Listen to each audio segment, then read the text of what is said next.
Good morning all of you. तो बच्चों अब तक हमने जियोग्राफी के 3 वीडियो देखे, आप 2 वीडियो देखे आपने मेरे। ये मेरा तीसरा वीडियो होगा, लगभग तीसरा क्लास। और तीसरे क्लास के अंतर्गत हम ही समझने की कोशिश करेंगे। पहले जैसे मैंने अपनी दूसरी वीडियो में मैंने आपसे कहा कि मैं आपको ये समझाऊंगा कि जो ब्रह्मांडीय दूरी होती है उसे किस तरह मापा जाता है और ये प्रकाश वर्ष क्या होता है। प्रकाश वर्ष के बारे में आज अच्छे तरीके से बात करते हैं। आइए जानते हैं। आपको पता होना चाहिए जो सूर्य का प्रकाश है, अगर मैं आपसे कहूँ सूर्य का प्रकाश, सूर्य की जो प्रकाश होता है, प्रकाश की चाल कितनी होती है? आप जानते हैं प्रकाश की चाल पूरी दुनिया में सबसे चाल प्रकाश की होती है। वो होती है कितनी है? 3 × 10⁸ मीटर पर सेकेंड। आसान भाषा में समझिए 30 लाख मीटर पर सेकेंड। यानी 1 सेकेंड में प्रकाश 30 लाख मीटर तक जा सकता है। 30 लाख मीटर तक, जी हाँ, प्रकाश 1 सेकेंड में 30 करोड़ मीटर तक भी कह सकते हैं, 30 करोड़ किलोमीटर तक भी कह सकते हैं। 1 सेकेंड में प्रकाश इतनी दूर जा सकता है। ज़रा सोचिए, जब प्रकाश 1 सेकेंड में दूर जा सकता है तो 2 सेकेंड में कितने दूर जाएगा प्रकाश। मैं कहने लगूँ आपसे कि ये मार्कर है, आप इसे कोई गाड़ी समझिए। कोई गाड़ी 1 सेकेंड में 30 हज़ार किलोमीटर, 30 करोड़ किलोमीटर जा सकती है। तो सोचिए 2 सेकेंड में कितनी जाएगी। ज़रा सोचिए 3 सेकेंड में कितनी जाएगी। अगर वो गाड़ी लगातार 10 मिनट तक चलती रही तो वो गाड़ी कितनी दूर तक चली जाएगी। ये मैं आपको प्रकाश की चाल समझा रहा हूँ। मैं ऐसा इसलिए समझा रहा हूँ। और हाँ, जियोग्राफी आपको एक सब्जेक्ट में नहीं, अनेक प्रकार के सब्जेक्ट में काम आएगी। लगातार आप मेरे साथ पर समझते रहिए। मेरा आपसे वादा है, एक सब्जेक्ट के साथ साथ मल्टीपल सब्जेक्ट को आप, इस सब्जेक्ट का बेनिफिट आपको मल्टीपल सब्जेक्ट में मिलेगा। हमने कहा अब हम आपको ब्रह्मांडीय दूरी समझा रहे हैं, तो ब्रह्मांडीय दूरी समझने से पहले आपको प्रकाश वर्ष समझना होगा, और प्रकाश वर्ष समझने से पहले आपको प्रकाश की चाल समझनी होगी। समझे? तो प्रकाश की चाल समझने के लिए आपको हमने कहा कि जो प्रकाश होता है, प्रकाश की जो चाल होती है 1 सेकेंड में होती है 3 × 10⁸ मीटर पर सेकेंड। 1 सेकेंड में प्रकाश इतनी दूर जा सकता है। जरा सोचिए 2 सेकेंड में कितनी दूर जाएगा। अगर प्रकाश लगातार इसी तरह 1 दिन तक चलता रहे तो कितनी दूर तक चला जाएगा। और अगर कोई वस्तु प्रकाश की चाल से लगातार चलती रहे इतनी तेज स्पीड के साथ, दुनिया में आज तक इतने यंत्र बनाए गए, वे भी प्रकाश की चाल का मुकाबला नहीं कर पाए। आप अंदाज़ा लगा सकते हैं कि जो प्रकाश की चाल है कितनी ज़्यादा है। यानी प्रकाश की चाल पूरी दुनिया में सबसे ज़्यादा है। पर अगर कोई वस्तु प्रकाश की चाल से चलती रहे तो लगातार वो अगर प्रकाश की चाल से चलती रहे तो लगातार सोचिए जरा कितनी दूर पहुंच जाएगी। 1 दिन तक अगर कोई व्यक्ति प्रकाश की चाल से चला जाए तो कितनी दूर निकल जाएगा। इसी तरह अगर 2 दिन तक प्रकाश की चाल से चला जाए तो कितनी दूर तक जा सकता है। और ज़रा सोचिए अगर कोई व्यक्ति लगातार प्रकाश की चाल से चलता रहे, बीच में रुके नहीं, 24 के 24 घंटे और 300 के 365 दिन लगातार चलता रहे, तो इस प्रकाश के द्वारा 1 साल में, प्रकाश के द्वारा 1 साल में तय की गई दूरी कितनी तय, दूरी की चाल कितनी होती है प्रकाश की? 3 × 10⁸ मीटर पर सेकेंड, 30 करोड़ किलोमीटर। इतनी दूरी 1 सेकेंड में प्रकाश इतनी दूरी तय करता है। लगातार 365 दिन तक चलता रहेगा, 24 के 24 घंटे चलना होगा। इस तरह 1 साल में प्रकाश के द्वारा तय की गई दूरी एक प्रकाश वर्ष कहलाती है। जी हाँ, एक प्रकाश वर्ष। ज़रा सोचिए, ये ब्रह्मांडीय जो दूरी होती है, गैलेक्सी को मापना, या अनेक प्रकार की गैलेक्सियाँ या अनेक प्रकार के ग्रह, उनके बीच की दूरी मापना, या अनेक प्रकार के जो हमारे ग्रह के भी उपग्रह होते हैं, दूर दूर अनेक प्रकार की आकाशगंगाएँ मिलती हैं, अनेक प्रकार की गैलेक्सियाँ मिलती हैं, उनकी दूरी को मापना किलोमीटर और मीटर में संभव नहीं है। इसलिए ब्रह्मांडीय दूरी को मापने के लिए हम किसका प्रयोग करते हैं? प्रकाश वर्ष का प्रयोग करते हैं। समझे? इसलिए ये प्रकाश वर्ष का कॉन्सेप्ट था। अब आप समझते हैं, एक ब्रह्मांडीय दूरी को मापने के लिए एक इकाई और प्रयोग की जाती है जिसे हम पारसेक कहते हैं। पारसेक, जी हाँ, पारसेक। हमने आपको समझाया था पारसेक, वो इससे भी बड़ा मात्रक होता है।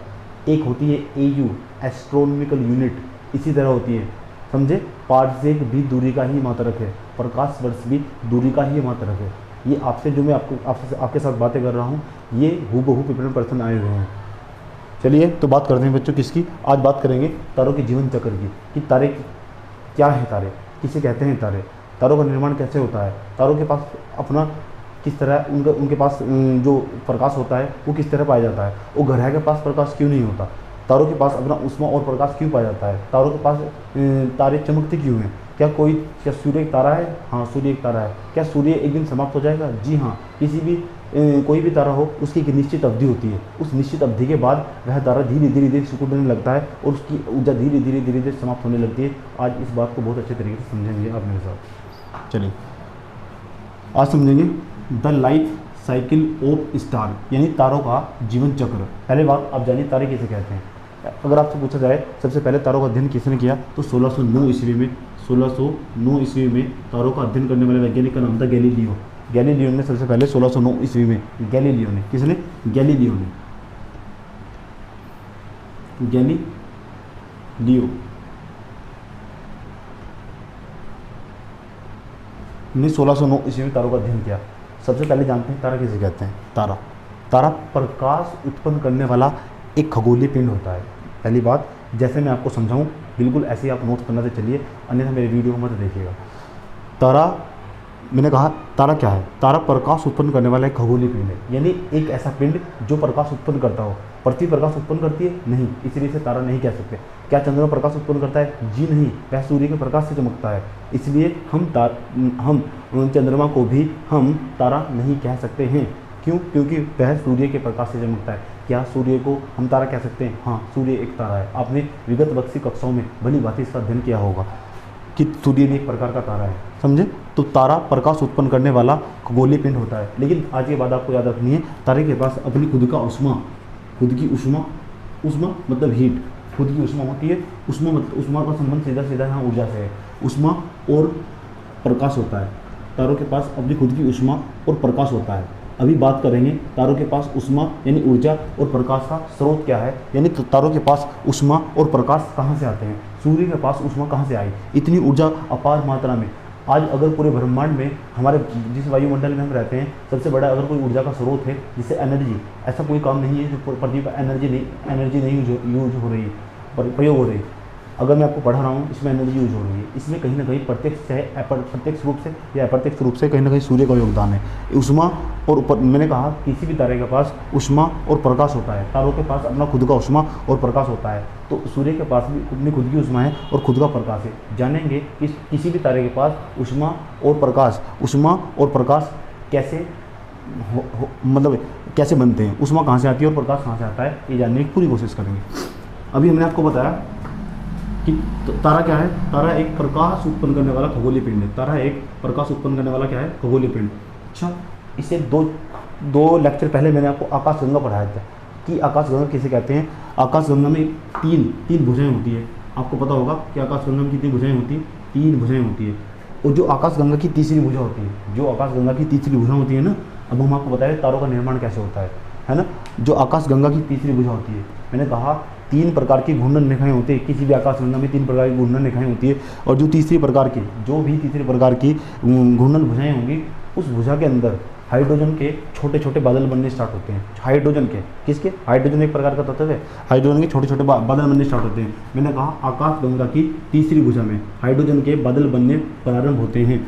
ये देखिए हाइड्रोजन के बादल बनने प्रारंभ हो गए, इन्हें देखिए ये हाइड्रोजन के बादल हैं, देख रहे हैं ना आप बोर्ड पर, ये हाइड्रोजन के बादल है। ये जो हाइड्रोजन के आकाशगंगा की तीसरी भुजा में जो हाइड्रोजन के छोटे छोटे बादल बनते हैं, उन्हें स्टार नेबुला कहते हैं। उन्हें स्टार नेबुला क्या कहते हैं, स्टार नेबुला। मैंने कहा आकाशगंगा की, किसी भी आकाशगंगा की तीसरी भुजा में जो भी हाइड्रोजन के बादल बनते हैं, उन्हें स्टार नेबुला कहते हैं। तीसरी जो आकाशगंगा की तीसरी भुजा होती है, उसी में ही हाइड्रोजन के बादल बनते हैं, दूसरी या पहली भुजा में नहीं, समझे।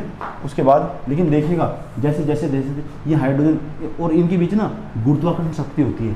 इनके बीच जो हाइड्रोजन के बादल बनते हैं, इनके बीच गुरुत्वाकर्षण शक्ति होती है। और आपको पता होगा जब किसी 2 पिंडों के बीच में या वस्तुओं के बीच में गुरुत्वाकर्षण शक्ति होती है, तो एक दूसरे की ओर आकर्षण बल द्वारा जुड़ी होती है और आकर्षित होती रहती है। और इसी तरह देखिए ये आपस में जो बादल होते हैं, आकाशगंगा की तीसरी भुजा में जो बादल होते हैं, धीरे धीरे सिकुड़कर एक तारे का निर्माण करते हैं, जिसे भ्रूण तारा या आदि तारा कहा जाता है। मैंने कहा 4 प्रकार के बादल, 4 प्रकार के नहीं, अनेक प्रकार के जितने बादल हो सकते हैं जो आकाशगंगा की तीसरी भुजा में होते हैं, वे आपस में गुरुत्वाकर्षण बल के द्वारा जुड़ते हैं और एक आदि तारे का निर्माण करते हैं। आदि तारा को हम भ्रूण तारा भी कहते हैं। आइए जान लेते हैं कि जो तारे होते हैं, तारों के पास उष्मा और उसका जो तारों का प्रकाश होता है वो कहाँ से आता है। मैंने कहा देखिए हाइड्रोजन होता है, हाइड्रोजन के 4 नाभिक मिलकर, कितने, हाइड्रोजन के 4 नाभिक जब आपस में मिल जाते हैं, मैं यहाँ से मिटा दे रहा हूँ,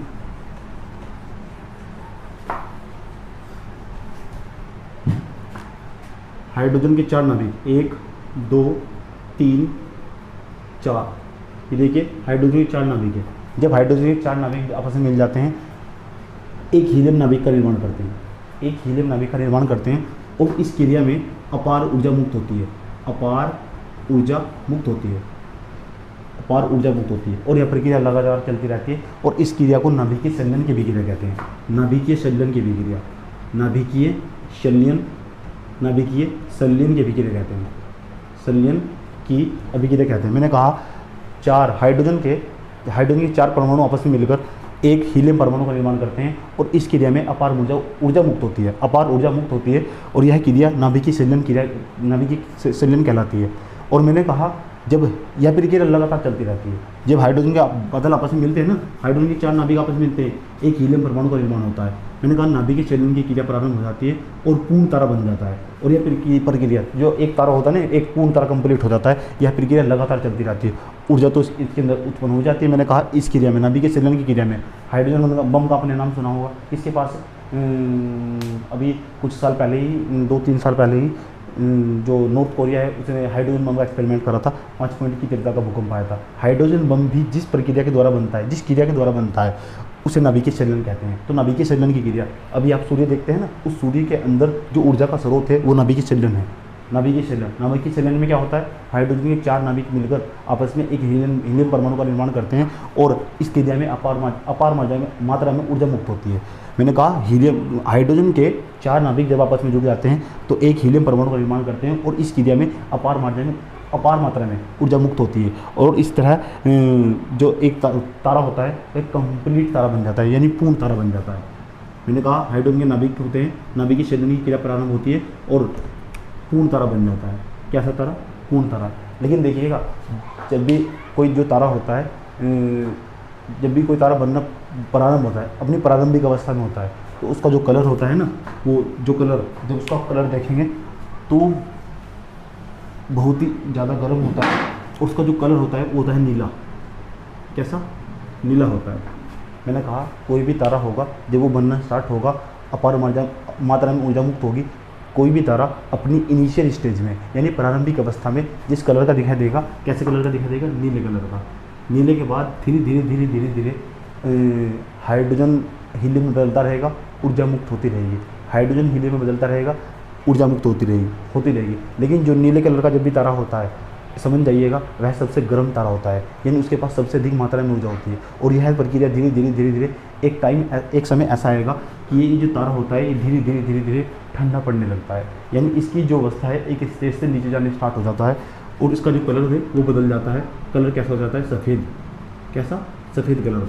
आप किसी मोमबत्ती को देखिए, मोमबत्ती को जलाइए, जैसे आप किसी मोमबत्ती को जलाएंगे, उसकी बीच कलर की जो लो है वो आपको नीले कलर की दिखाई देगी। जो नीले कलर की लो दिखाई देगी, समझ जाना वो सबसे ज़्यादा हीट होगी, उसके अंदर ही सबसे ज़्यादा हीट है। आप गैस चूल्हा भी अपने घर में जलाते होंगे तो उसके अंदर देखिएगा, जो नीले कलर की लो दिखाई पड़ती है उसके अंदर सबसे ज़्यादा हीट होती है।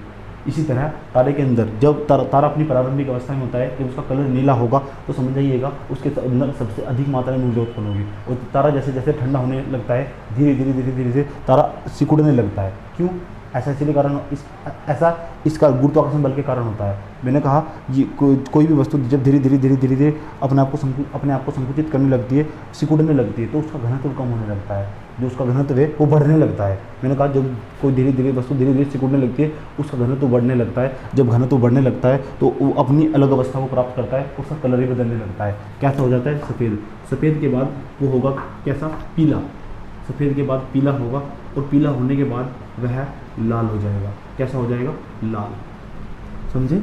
लाल हो जाएगा। और जैसे ही लाल हो जाएगा, मैंने कहा जब कोई तारा धीरे धीरे अपनी प्रारंभिक अवस्था में होता है, ये तारे की प्रारंभिक अवस्था है, जब तारे की प्रारंभिक अवस्था होगी उसमें उसका कलर कैसा दिखाई देगा? नीला। और जब उसकी अंतिम अवस्था होगी उसका कलर कैसा होगा? लाल। ऐसा किस कारण होता है? तारे का घनत्व धीरे धीरे, गुरुत्वाकर्षण बल के कारण तारा धीरे धीरे सिकुड़ने लगता है। ऐसे कह सकते हैं तारे का घनत्व बढ़ने लगता है। जब कोई तारा सिकुड़ता है, जब कोई चीज़ सिकुड़ती है ना, तो उसका घनत्व बढ़ने लगता है। धीरे घनत्व का क्या मतलब होता है कि धीरे धीरे उसके अणु बहुत पास आ जाते हैं। जब पास आ जाते हैं तो उसका कलर कैसा हो जाता है? लाल हो जाता है। इसीलिए उसे लाल दानव तारा या रक्त दानव तारा भी कहते हैं। कैसा तारा कहते हैं? लाल दानव तारा या रक्त दानव तारा भी कहते हैं। समझे ना? हम क्या समझाने की कोशिश कर रहे हैं, लेकिन एक चीज़ इससे पहले इसे रोकिए और इसे इधर देखिए। एक तारे के अंदर क्या क्या मतलब कौन कौन से तत्व पाए जा सकते हैं एक तारे के अंदर। देखिए 70% सबसे ज़्यादा अधिक मात्रा में उसके अंदर हाइड्रोजन होती है। अगर आपसे पूछे कि एक तारे का जो जब निर्माण होता है उसके अंदर सबसे अधिक मात्रा में कौन सा तत्व मौजूद होता है, 70% एक तारे के अंदर हाइड्रोजन पाई जाती है। दूसरे नंबर पर उसके अंदर 28% हीलियम पाया जाता है। 28% क्या पाया जाता है, हीलियम। और आप 70% क्या पाया जाता है, 70% पाया जाता है उसके अंदर हाइड्रोजन। तो सबसे अधिक मात्रा में कौन सा तत्व पाया जाता है, हाइड्रोजन। उससे कम हीलियम। उससे कम क्या पाया जाता है, उससे कम पाया जाता है कार्बन, नाइट्रोजन, नियोन, अनेक प्रकार की गैसें 1.5%।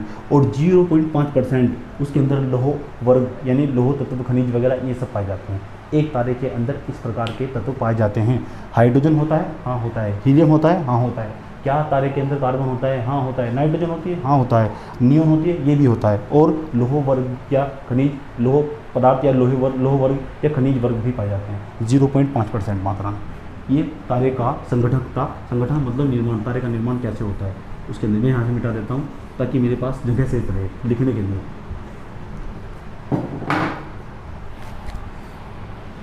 अब देखिएगा, जैसे ये तारा है, इसे लाल तारा, लाल या रक्त दानव तारा, रक्त दानव तारा, दानव तारा, ये ऐसा तारा है जिसका घनत्व बहुत धीरे धीरे कम होने लगा है, यह सिकुड़ने लगा है। क्यों? क्योंकि इस पर गुरुत्वाकर्षण बल का प्रभाव है। गुरुत्वाकर्षण बल का प्रभाव है, किसका प्रभाव है? गुरुत्वाकर्षण बल का प्रभाव। गुरुत्वाकर्षण बल के प्रभाव के कारण तारा धीरे धीरे सिकुड़ने लगता है। जब सिकुड़ने लगता है तो इसमें धीरे धीरे सुपरनोवा विस्फोट होता है। इस तारे में सुपरनोवा विस्फोट होगा, और जब भी इसमें विस्फोट होगा तो यह तारा छोटे छोटे भागों में टूट जाएगा। जब ये टूट जाएगा, छोटे छोटे भागों में टूट जाएगा, और ये वाइट कलर का दिखाई देगा, जिसे हम वाइट ड्वार्फ कहते हैं। वाइट ड्वार्फ,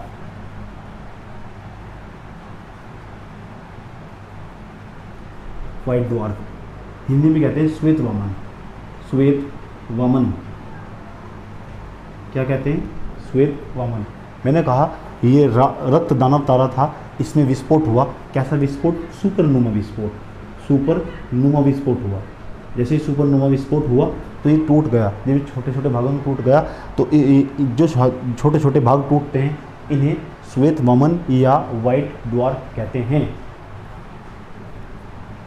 लेकिन देखिएगा, जो वाइट ड्वार्फ होते हैं, वाइट ड्वार्फ, इनका जो द्रव्यमान होता है, वाइट ड्वार्फ का द्रव्यमान होता है, इनका द्रव्यमान सूर्य के द्रव्यमान के 1.44 गुने से कम है। अगर इनका कम हो, मैंने कहा अगर वाइट ड्वार्फ मतलब श्वेत वामन, अगर श्वेत वामन का जो द्रव्यमान है, इनका द्रव्यमान सूर्य के द्रव्यमान से, किसके? सूर्य के द्रव्यमान से, द्रव्यमान के 1.44 गुने से, 1.44 गुने से क्या हो? कम हो तो इसे न्यूट्रॉन तारा, इसे बोलते हैं न्यूट्रॉन तारा। अगर इनका द्रव्यमान, अगर वाइट ड्वार्फ का द्रव्यमान सूर्य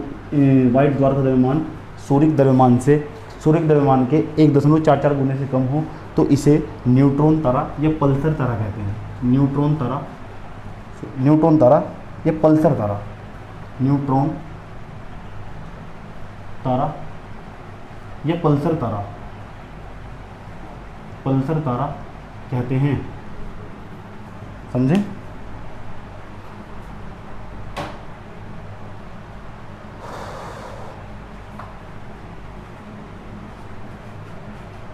अब बात करते हैं किसकी? पल्सर तारे की। जो पल्सर तारा होता है, मैंने कहा अगर उस वाइट ड्वार्फ का जो ड्वार्फ है यानी श्वेत वामन है, अगर उसका द्रव्यमान सूर्य के द्रव्यमान के 1.44 गुने से अगर कम हो तो इस प्रकार का तारा न्यूट्रॉन तारा या पल्सर तारा कहलाता है। किसी एग्जाम में नहीं पूछेगा, ये मेरा आपसे वादा है, किसी एग्जाम में नहीं पूछेगा। प्रश्न कहाँ से पूछेगा पहले समझ लीजिए आप। मैंने कहा जब ये न्यूट्रॉन तारा या पल्सर तारा धीरे धीरे सिकुड़ता है, जब ये न्यूट्रॉन तारा जो होता है ये सिकुड़ने लगता है, ये धीरे ये न्यूट्रॉन तारा होता है, पल्सर तारा, ये भी सिकुड़ने लगता है। क्या होता है? सिकुड़ता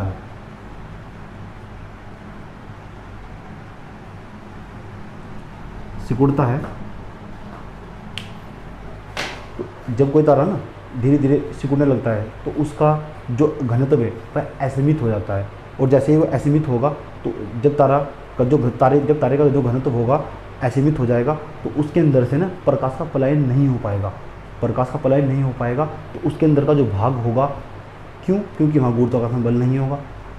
अगर कोई वस्तु जिसमें प्रकाश का पलायन नहीं होता है, क्यों नहीं होता है? क्योंकि वहाँ गुरुत्वाकर्षण बल नहीं होता है।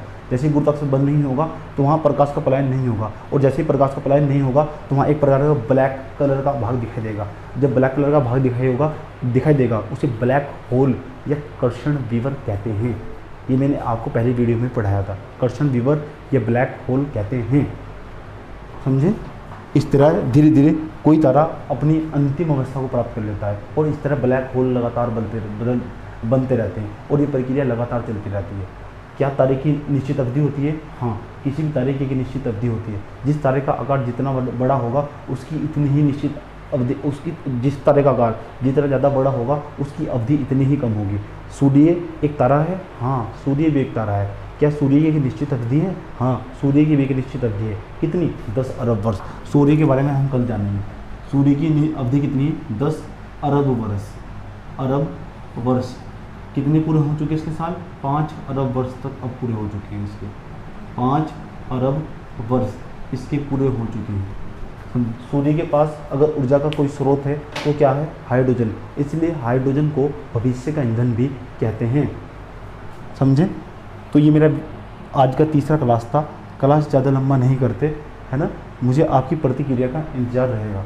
मुझे आप बताइए मैं इसमें और क्या अच्छा कर सकता हूँ, समझे? मैंने वे टॉपिक, ये थोड़ा क्रिटिकल टॉपिक हो सकता है, इसके बाद जितना भी आएगा मेरा यकीन मानिए जीवन काल में आपको भूगोल पढ़ने की भी ज़रूरत नहीं होगी। एक बार मेरे वीडियो को देखिए और नोट्स बनाते चले जाइए, उसे मल्टीपल रिवाइज कीजिए। मैं कहता हूँ उसे बेस्ट कुछ भी नहीं हो सकता। जितना मैं आपको पढ़ाऊंगा उसके अलावा कोई बुक पढ़ने की ज़रूरत नहीं है। अगर बुक पढ़ने की कोई ज़रूरत होगी, आप किसी भी एग्ज़ाम की तैयारी कर रहे हो, तो मैं आपको सजेशन दूंगा, मैं आपको सलाह दूंगा, एडवाइस दूंगा कि आपको कौन कौन सी बुक पढ़नी होगी। मैंने यकीन मानिए किसी महान कलाकार ने कहा है कि आप 20 किताब पढ़ने से बढ़िया है कि आप एक नोट्स बनाइए, उसको 20 बार पढ़िए, फिर देखिए नज़ारा एग्ज़ाम हॉल में कितना खतरनाक नज़ारा होता है। आज के एपिसोड में इतना रखते हैं। धन्यवाद। जय हिंद।